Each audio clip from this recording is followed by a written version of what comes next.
ആ ഒരു വരിയിൽ അങ്ങനെ ഒരാളെ കാണാൻ സാധിച്ചിട്ടേ ഇല്ല. അങ്ങനെ അന്നദാന ഹാളിലേക്ക് കടക്കുന്ന സമയത്ത് ചേച്ചിക്ക് സീറ്റ് കിട്ടിയത് പൊന്നു ഗുരുവായൂരപ്പന് ഭക്ഷണം നൽകിയതിന്റെ തൊട്ടപ്പുറത്തെ സീറ്റാണ്.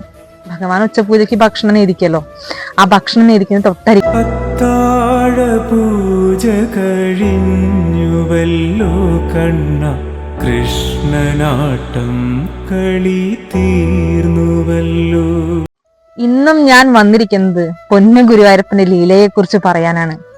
കഴിഞ്ഞ ദിവസം ഇൻസ്റ്റയിൽ വന്നൊരു മെസ്സേജ് വിത്ത് 2 ഫോട്ടോസും. ആ ഫോട്ടോസ് കണ്ടപ്പോൾ അത്ഭുതപ്പെട്ടു പോയി. ഫോട്ടോസിന്റെ കാര്യം അവിടെ ഇരിക്കട്ടെ. ഗുരുവായൂരപ്പന്റെ അന്നദാനം കഴിക്കാനായിട്ട് ആഗ്രഹിച്ചു വന്നൊരു ചേച്ചിയും കുടുംബവും കൂടെ ഗുരുവായൂരിലേക്ക് പുറപ്പെടുകയാണ്. അപ്പൊ ഇതുവരെയും ഭഗവാന്റെ അന്നദാനം കഴിച്ചിട്ടില്ല. ആ ഒരു അന്നദാനത്തിന്റെ മഹത്വം പറയുന്നത് കേട്ടിട്ടേ ഉള്ളൂ, പക്ഷെ ചേച്ചി ജീവിതത്തിൽ ഇതുവരെയും കഴിച്ചിട്ടില്ല. അങ്ങനെ വീട്ടിൽ നിന്ന് ഇറങ്ങുമ്പോൾ ചേച്ചി ഭഗവാനോട് പറഞ്ഞു, ഭഗവാനെ എനിക്ക് ആ ഒരു പിടി അന്നം കഴിക്കാനായിട്ട് സാധിക്കണമെന്ന് പറയുകയാണ്. ഇങ്ങനെ ഗുരുവായൂർ എത്തിയ സമയത്ത് വലിയ തിരക്കൊന്നും ഉണ്ടായിരുന്നില്ല.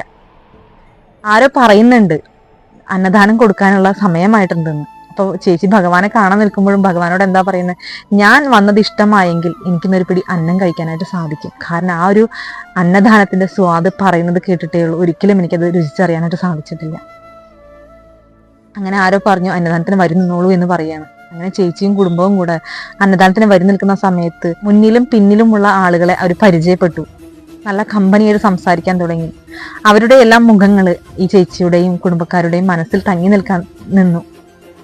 ആ ഒരു വരിയിൽ അങ്ങനെ ഒരാളെ കാണാൻ സാധിച്ചിട്ടേ ഇല്ല.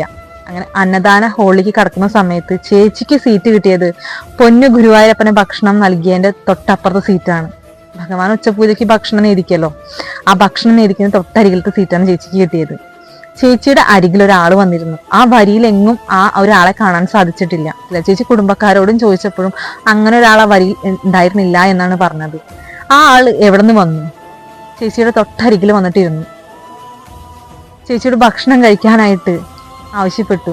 ചേച്ചി വളരെ സന്തോഷത്തോടുകൂടി പൊന്നു ഗുരുവായൂരപ്പന് ഭക്ഷണം കഴിച്ചുകൊണ്ടിരിക്കുകയാണ്. അങ്ങനെ ഭക്ഷണം കഴിക്കൽ കഴിയാനായി പല ആളുകളും എഴുന്നേറ്റ് പോകാനായി. അപ്പോഴും ചേച്ചിയുടെ ഭക്ഷണം കഴിക്കൽ കഴിഞ്ഞിട്ടില്ല. അപ്പൊ അദ്ദേഹം ചേച്ചിയോട് പറയണം മുഴുവൻ കഴിച്ചിട്ട് എഴുന്നേറ്റാ മതിയെന്ന്. ശരിക്കും ആ പൊന്നു ഗുരുവായൂരപ്പൻ ആ ചേച്ചി ഊട്ടുന്ന രീതിയിൽ ഇലയെടുക്കാൻ വരുന്ന ആളുകളോട് പറയാണ് അവര് കഴിക്കട്ടെ, കഴിച്ചിട്ട് ഇലയെടുത്താൽ മതിയെന്ന്. ആ പൊന്നു ഗുരുവായൂരപ്പന്റെ ഭക്ഷണം കഴിക്കാൻ ആഗ്രഹിച്ചു വന്ന ആ ചേച്ചിയെ ഭഗവാൻ ഇരുത്തി ഊട്ടി എന്നുള്ളതാണ്. കാരണം ആ ഒരു വരിയിൽ അങ്ങനെ ഒരാളെ കാണാൻ സാധിച്ചിട്ടില്ല. പിന്നെ അദ്ദേഹം എവിടെ നിന്ന് വന്നു? കൈ കഴുകാൻ പോകുന്ന സമയത്തും ചേച്ചി അദ്ദേഹത്തെ കണ്ടിരുന്നു. കൈ കഴുകി കഴിഞ്ഞപ്പോൾ അദ്ദേഹത്തെ കാണാനില്ല. അവിടെ എല്ലാം തെരഞ്ഞെങ്കിലും അങ്ങനെ ഒരാളെ കാണാൻ സാധിച്ചില്ല. ചേച്ചി കുടുംബക്കാരോട് ചോദിച്ചു ആ വരിയിൽ അങ്ങനെ ഒരാൾ ഉണ്ടായിരുന്നോ എന്ന്. അവരാരും അങ്ങനെ ഒരാളെ കാണാൻ സാധിച്ചിട്ടില്ല. ക്ഷേത്രത്തിലും അങ്ങനെ ഒരാളെ കാണാൻ സാധിച്ചിട്ടില്ല. പിന്നെ ആ വന്നത് ആരാണ്? തന്റെ ഭക്ത ആഗ്രഹിച്ചത് എന്താണ്? ഒരു പിടി അന്നം കഴിക്കണമെന്നാണ്. ചേച്ചിയുടെ അരികിൽ ആ പൊന്നു ഗുരുവായൂരപ്പൻ വന്നിരുന്ന് ചേച്ചിയെ ഊട്ടി എന്നുള്ളതാണ്. ഇലയെടുക്കാൻ വരുന്ന ആളുകളോട് പറയണം അവർ കഴിക്കട്ടെ എന്നിട്ട് എടുത്താൽ മതിയെന്ന്. ചേച്ചിയോട് പറയണം വയർ നിറച്ച് കഴിച്ചിട്ട് എഴുന്നേറ്റാൽ മതിയെന്ന്. അത്രയും കരുണാസാഗരമാണ് ഗുരുവായൂരപ്പൻ.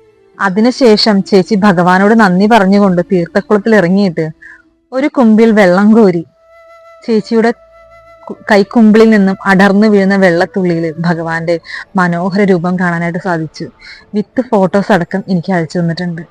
ആ രൂപം, ആ ഒരു ഫോട്ടോ സൂം ചെയ്ത് നോക്കിക്കഴിഞ്ഞാൽ ആ ഭഗവാൻ ചേലത്ത മയിൽപ്പീലി ചൂടി നിൽക്കുന്ന ഒരു രൂപം. അത്രയും കരുണാസാഗരമാണ് ഗുരുവായൂരപ്പൻ. തന്റെ ഭക്ത എന്താണ് ആഗ്രഹിച്ചത്? ഒരു പിടി അന്നം കഴിക്കണം എന്നുള്ളത്. ആ ഭക്തയുടെ അരികിൽ വന്നിരുന്ന് മതിയാവോളം ആ ഭക്തയ്ക്ക് അന്നം മുട്ടി ഭഗവാൻ. ശേഷം ആ വന്നത് ഞാനാണെന്ന് അറിയിക്കാനായിട്ട് ആ കോരിയ ജലത്തിൽ ഭഗവാന്റെ മനോഹര രൂപവും. ഞാൻ ഈ ഒരു വീഡിയോന്റെ ഒപ്പം തന്നെ ആ ഒരു ഫോട്ടോസും ചേർക്കാം. ഒന്ന് സൂം ചെയ്ത് നോക്കിക്കഴിഞ്ഞാൽ ആ ഭഗവാൻ കാർവർണ്ണൻ, ആ മുരളീധരൻ മയിൽപ്പീലി ചൂടി നിൽക്കുന്ന ആ മനോഹര രൂപം കാണാനായിട്ട് സാധിക്കും. ഒട്ടനവധി ലീലകളാണ് ദിവസവും ഭഗവാൻ അരങ്ങേറുന്നത്.